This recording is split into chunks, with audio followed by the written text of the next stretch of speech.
Lumusot na sa ikalawang pagbasa sa Kamara ang kontrobersyal na Reproductive Health o RH Bill. Bagamat dadaan pa sa ikatlo at huling pagbasa, may mga nagbunyi na sa pag-usad ng RH Bill. Pero yung mga tutol sa panukala, iginiit, hindi pa raw tapos ang laban. Nakatutok si Oscar Oida. On the manner of House Bill 4244, affirmative 113, negative 104, abstention 3. House Bill 4244 is approved on second reading. Mr. Speaker, I move to adjourn. Order, please, order. Eksakto alas 2:05 na madaling araw, naipasa na ng Kamara sa ikalawang pagbasa ang kontrobersyal na House Bill 4244 o Comprehensive Policy on Responsible Parenthood, Reproductive Health and Population and Development o mas kilalang Reproductive Health Bill. Ang boto, 130 ang pabor sa RH Bill, 104 ang kumontra at 3 ang nag-abstain o di bumoto. Sa mamamagitan ng viva voce ang unang botohan, pero kinwestiyon kaya nauwi ito sa nominal voting kung saan isa-isang nagpaliwanag ng boto ang mga congressman. Binigyan lang ng tig-3 minuto ang mga kongresista, pero tumagal lang halos 5 oras ang botohan. This is pure and simple, responsible legislation. Immoral po bang hangarin natin ang malusog na katawan ni nanay at ang magandang kinabukasan ni baby? I vote yes, Mr. Speaker. I beseech our colleagues to be true representatives of their constituents by voting in accord with the people's genuine choice. Let us have children by choice, not by chance. I vote yes. What happened in Vegas strengthened my already firm belief of the sanctity of life. Ang nangyari sa Las Vegas ay lalong nagpaigting sa aking paniniwala na ang buhay ay sagrado.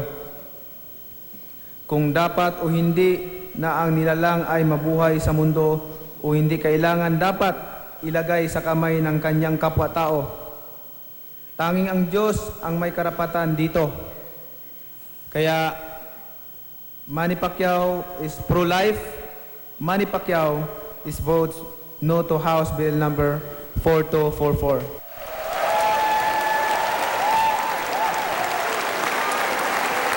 Thank you. This bill directly assaults the Catholic Church. Agad namang bumuhos ang emosyon ng pro-RHB matapos ang botohan. Umalingaw-ngawang hiyawan at palakpakan, nagyakapan. Meron pang naluha sa sobrang tuwa. Nagbigayan din sila ng mga puting rosas. Sinasabing 14 na taong paghihintay ang RH Bill sa Kamara bago ito umabot at maipasa sa second reading. Unang inihain ng RH Bill noong 10th Congress, liderato ni dating Speaker Jose De Venecia. Maging ang pro-RH sa labas ng batas ng pambansa complex, nagbunyi.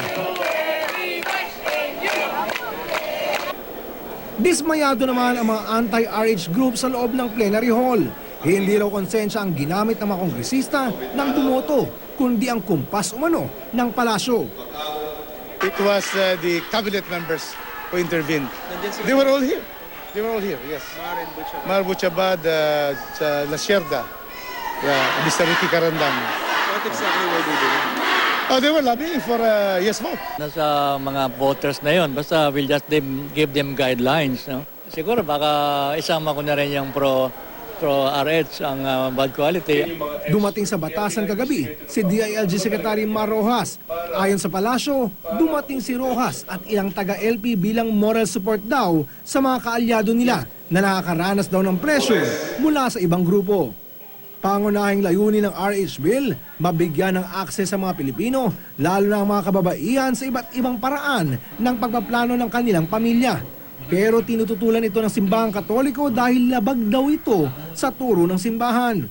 Tinututulan din nila ang probisyon na magtutulak sa mga artificial birth control method tulad ng pills at IUD bilang essential medicine na popondohan at ipakakalat ng pamahalaan sa mga health center at government hospital.